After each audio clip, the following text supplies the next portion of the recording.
Aweber and other autoresponders will change or adjust your sending IP address based on your email sending practices, especially in relation to email deliverability and engagement rates. Here's how it works. Shared versus dedicated IPs. Aweber generally uses shared IPs for most of its customers. This means multiple users share the same IP address, and the reputation of that IP is determined by the combined sending behavior of all users. Email reputation.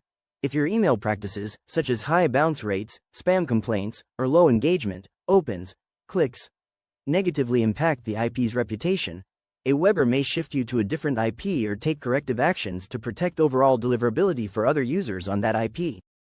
Improved practices. On the other hand, if you maintain high engagement, low complaint rates, and follow best email marketing practices, Aweber will ensure you're using IPs that maximize deliverability, either by keeping you on a high reputation shared IP or, in some cases, recommending a dedicated IP for large senders. Dedicated IP option. If you're a high-volume sender, Aweber may offer the option of using a dedicated IP. In this case, your sending practices alone will determine the reputation of that IP, giving you more control over your deliverability. In short, Autoresponders actively monitors sending practices, and depending on how you manage your email campaigns, they can adjust your IP to protect overall sender reputation and maintain good deliverability rates.